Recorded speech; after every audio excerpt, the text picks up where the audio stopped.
জয়াদিশাম অজ্ঞানতিমিরান্ধস্য জ্ঞানাঞ্জনশলাকয়া চক্ষুরোন্মিলিतं যেন তস্मै শ্রীগুরবে নমঃ। বাঞ্ছাকল্পতরুভ্যশ্চ কৃপা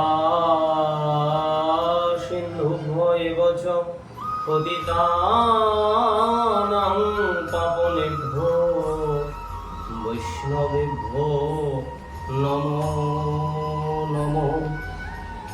সর্বসাধুগুরু বৈষ্ণবের চরণ বন্দন করে আজ রবিবার অর্থাৎ সত্যযুগের সূচনা দিবসে সত্যস্বরূপ ভগবানের ধ্যান করে তাকে প্রণতি নিবেদন করে সকল ভক্তদের স্বাগত জানিয়ে আজ থেকে ইউটিউব চ্যানেলটির সূত্রপাত করছি। কারণ দীর্ঘদিন ধরে ভক্তরা অনুরোধ করছিলেন ইউটিউব চ্যানেলে ভক্ত ভগবানের কথা বলার জন্য। আজ সেই সুযোগ উপস্থিত হয়েছে। ভক্তদের অশেষ কৃতজ্ঞতা জ্ঞাপন করছি। তাদের সদিচ্ছা ক্রমে, তাদের নির্দেশ ক্রমে আজ থেকে আমাদের চ্যানেলের সূত্রপাত হচ্ছে। সকলের কল্যাণ ও মঙ্গল কামনায় সর্বসাধারণের উদ্দেশ্যে চ্যানেলটি সমর্পিত হচ্ছে। শুধু ভক্তগণ, আজ আমরা যে বিষয় নিয়ে আলোচনা করব সেটা হলো আমাদের প্রত্যেকের অত্যন্ত প্রাণের বিষয়, যে জীবনে কিভাবে আমরা শান্তি লাভ করতে পারি। এই বিষয় নিয়ে আমরা আলোচনায় অগ্রসর হব। কারণ আমরা সকলেই শান্তি চাই, সকলেই আনন্দ চাই, সকলেই সুখ চাই। শাস্ত্রে আছে, আশ্রয় করিয়া ভজে তারে কৃষ্ণ নাহি ত্যাজে আর সব মনে অকারণ। শাস্ত্র সিদ্ধান্ত অনুসারে সদ্গুরুর চরণাশ্রয় করে ভগবত ভজনে যুক্ত হলেই আমরা জীবনে প্রকৃত সুখ এবং শান্তি লাভ করতে পারি।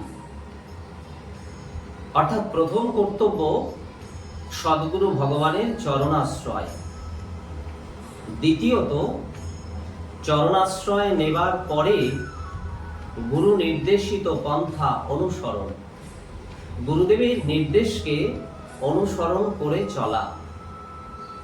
সেজন্য গুরু প্রণাম মন্ত্রে রয়েছে, ধ্যানমূলং গুরুর মূর্তি, পূজামূলং গুরু পদং, মন্ত্রমূলং গুরুর বাক্যং, মোক্ষমূলং গুরুর কৃপা।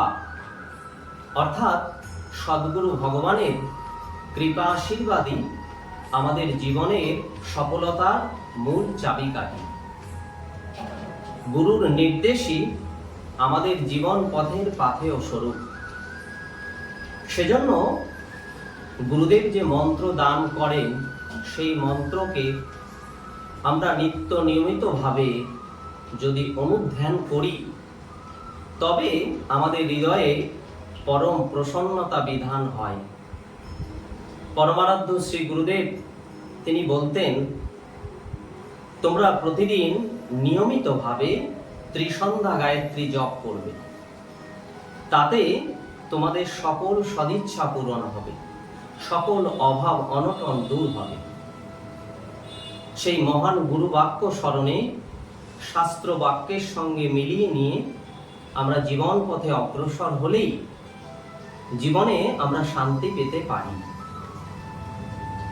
অর্থাৎ গুরু বাক্য শিরোধার্য করে প্রতিদিন যদি আমরা নিয়মিতভাবে সন্ধ্যা গায়ত্রী জপ করি, সেটা 3 বার করতে হয়, সকালবেলা, দুপুরে এবং সন্ধ্যায়।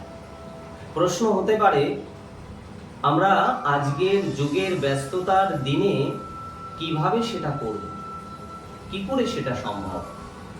যে একবারই পারি না ভগবানকে স্মরণ করতে, তো 3 বার কি করে স্মরণ করব? প্রশ্নটা ওঠা স্বাভাবিক। এর প্রত্যুত্তরে বলবো, সেখানেও শাস্ত্রের কথাই অনুসরণ করব। শাস্ত্র বলছেন, মহাজন গত পন্থা, অর্থাৎ মহাজনরা যে পথে গমন করেন, আমরাও সেই পথে গমন করে আমরাও তাদের মতো গরীয়সী হতে পারি। আমার সদ্গুরু ভগবান যিনি, আমি তাকে দেখতাম প্রত্যহ প্রতিদিনের হাজারো কর্ম সাধন করে রাত 10টার মধ্যে তিনি বিশ্রামে যেতেন। আবার রাত 3টের পরে তিনি বিছানা ছাড়তেন।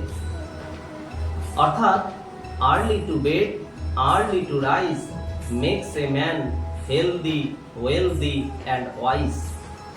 এই প্রবাদ বাক্যটি অনুসরণ করা প্রত্যেক ব্যক্তির অবশ্য কর্তব্য। যারা কল্যাণকামী, যারা হিতাকাঙ্ক্ষী, যারা জীবনে মঙ্গল চান, কল্যাণ কামনা করেন, সুখী হতে চান, প্রত্যেকের কর্তব্য প্রতিদিন বেশি রাত না করে বিশ্রামে যাওয়া এবং খুব ভোরে রাত 3টের পরে, বেশি হলে রাত ভোর 4টের মধ্যেই জেগে ওঠা। তারপরে প্রাতঃকৃত্য সেরে স্নান সমাপন করে আমরা পূজা, ধ্যান, জপ এগুলো করেও দিনের আলো ফুটতে না ফুটতেই আমাদের কর্তব্য কর্মে মনোনিবেশ করার সুযোগ লাভ করি। আর যদি আমরা ভোরবেলায় না উঠি, তাহলে কোনো কিছুই সম্ভব নয়।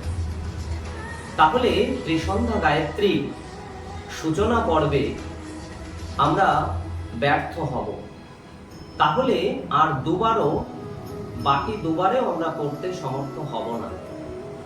অর্থাৎ ভোরবেলাটা খুব গুরুত্বপূর্ণ। সেজন্য ভোরে ওঠাটা সব থেকে গুরুত্বপূর্ণ। যদি আমরা জীবনে শান্তি পেতে চাই, আনন্দ পেতে চাই, তাহলে আমাদের এই প্রবাদ বাক্যটি অনুসরণ করা অত্যাবশ্যক। এইভাবে ত্রিসন্ধ্যা গায়ত্রী জপ করার মধ্য দিয়ে শান্তি লাভ করা যায়, সময় বের করা যায়। ভোরবেলা আমরা কর্তব্য কর্ম সমাপন করে সবার আগে এগিয়ে থাকতে পারি। সংসারের সমস্ত কাজ সেরে আবার দুপুরবেলায় সময় বের করতে পারি কিছুটা সময় ভগবানের জন্য, তার স্মরণ মননের জন্য। সেটা দুপুরবেলার গায়ত্রী জপ বা গুরুমন্ত্র জপ হবে এবং দিনের কর্ম যথারীতি সম্পাদন করে সন্ধ্যাবেলায় আবার আমরা ভগবানের চরণে শরণাপন্ন হতে পারি। যদি আমরা শুরুটা ঠিক সময়ে করি, অর্থাৎ দিনের আলো ফুটতে না ফুটতেই আমাদের কর্তব্য কর্মে মনোনিবেশ যদি করতে পারি। সেই জন্য বলা হয়েছে যে আমাদের ভোরে ওঠাটা সব থেকে গুরুত্বপূর্ণ বিষয়। প্রশ্ন হতে পারে যে মন্ত্রের এমন কি ক্ষমতা যে আমাদের সুখ শান্তি দিতে পারে? সে সম্পর্কে শাস্ত্রে বলেছে, ন শ্রেষ্ঠত্বং গুরুর মন্ত্র ন দেবং গুরবৈ সম। অর্থাৎ গুরু মন্ত্রের উপর শ্রেষ্ঠ কোনো মন্ত্র নেই, আর গুরুদেবের উপর শ্রেষ্ঠ কোনো দেবতা জগতে নেই। সেজন্য গুরুমন্ত্র সব থেকে শক্তিশালী, সব থেকে মঙ্গলময়ী এবং তার আশ্রয় গ্রহণ করলেই আমাদের জীবনের পরম প্রাপ্তি সম্ভব, আমাদের সকল সদিচ্ছা পূরণ সম্ভব। এবং সেটা সদ্গুরু ভগবানের কৃপায় আমাদের হৃদয়ে সদিচ্ছার জাগরণ হবে। সদিচ্ছা এবং শুভ সংকল্পের জাগরণে আমরা সব কর্মের ব্রতী হলেই আমাদের জীবনের সদিচ্ছার পরিপূরণ সম্ভব হবে। সেজন্য আমাদের প্রত্যেকের কর্তব্য সদ্গুরুর নির্দেশ অনুসরণ করা। তাহলেই আমরা জীবনের শান্তি এবং আনন্দ পেতে পারি। এটাই আমাদের জীবনের শান্তি লাভের অন্যতম পন্থা। তাহলে আমরা চেষ্টা করব যথারীতি দিনের কাজকর্মে মনোনিবেশ করার সাথে সাথে গুরু গোবিন্দের নির্দেশ অনুসরণ করে আমাদের জীবনকে পরিচালিত করা। তাহলেই আমাদের জীবন সার্থক এবং সুন্দর হবে। সর্বে সুখিনো সন্তু, সর্বে সন্তু নিরাময়া সর্বে ভদ্রাণি পশ্যন্তু মা কস্যিত দুঃখভাগ ভবেৎ। জগতের সকলেই সুখী হোক, সকলের মঙ্গল হোক, সকলে নীরব জীবন যাপন করুন। গুরু গোবিন্দের চরণে এই নিবেদন রেখে ভাগবতীয় কথা এখানেই পুষ্পাঞ্জলি। জয় রাধেশ্যাম।